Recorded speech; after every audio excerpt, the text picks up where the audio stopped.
I'm having a weekend away. I haven't done this for ages and ages. I mean, I know I was away travelling quite a bit last winter. Actually, it's only really one trip, although it was quite a long trip. Anyway, she said, trying to keep to the point, I'm going to go to the Lake District, and I've not had a weekend away in the lakes. No, not in years and years and years. I don't know why I stopped going, really. I suppose it's partly because I've been working in quite scenic parts anyway, and so there was no particular reason to go to the lakes. And the weather's decent for the first time in ages too. So there we go.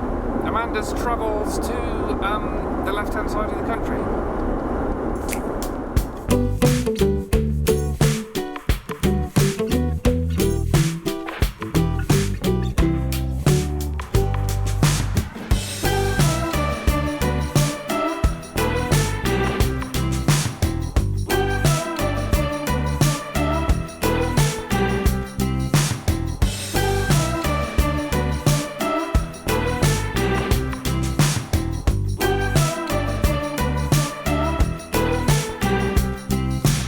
So, after driving over the Pennines on the A66, I eventually arrived in the Lake District, watched the sun go down, and set myself up for the night and organised a meal for both of us.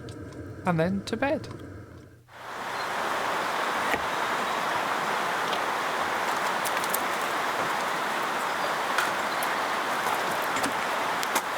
Well, what a gorgeous morning.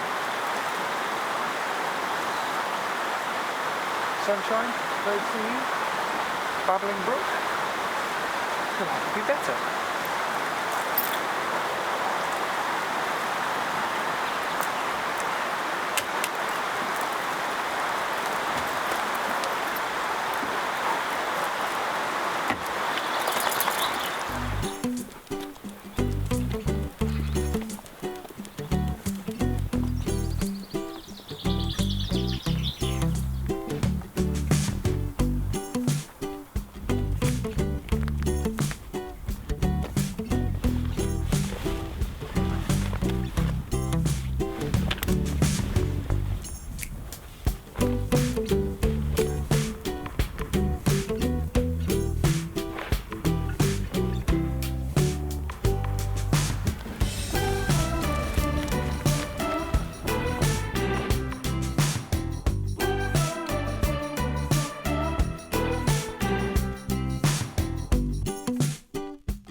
Here's the road up to Skiddaw House. Makes its way across the mouth of this valley, and here is Dash Falls, dashing down the valley bottom.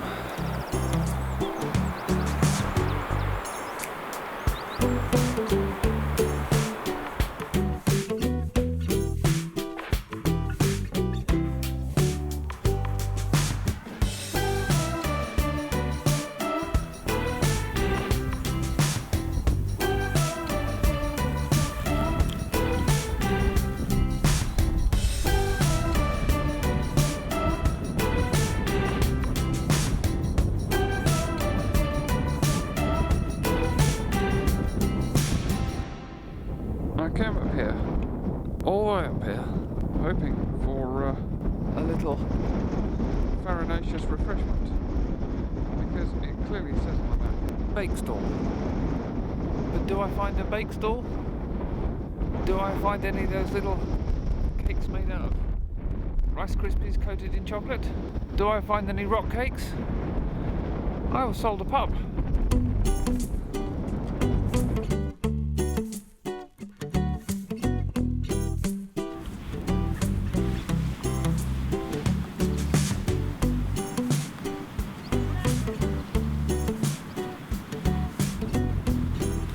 After a pause for tea and biscuits on the roadway, we carried on up Little Calver and across the ridge to Great Calver. After taking the view, we walked back down again and paused for lunch. At this point, Mr. Bailey began to engage in the commonplace but baffling occupation of attempting to dig up the floor of puddles. Nobody knows quite why he does this, including Mr. Bailey himself. Nonetheless, he does it. Having finished lunch, and called Mr. Bailey away from the vital business of deepening tarns, we made our way across to the coal connecting the Culvers with Knott, and climbed up to the uninspiring summit of that hill. With that ticked off, it was back to the coal, and then the descent of this charming little valley with its babbling stream.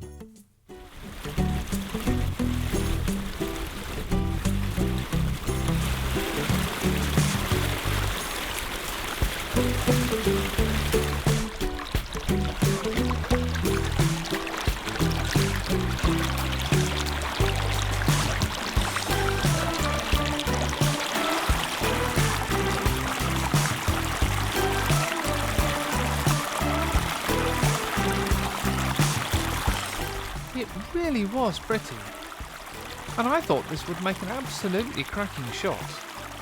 And it was, until...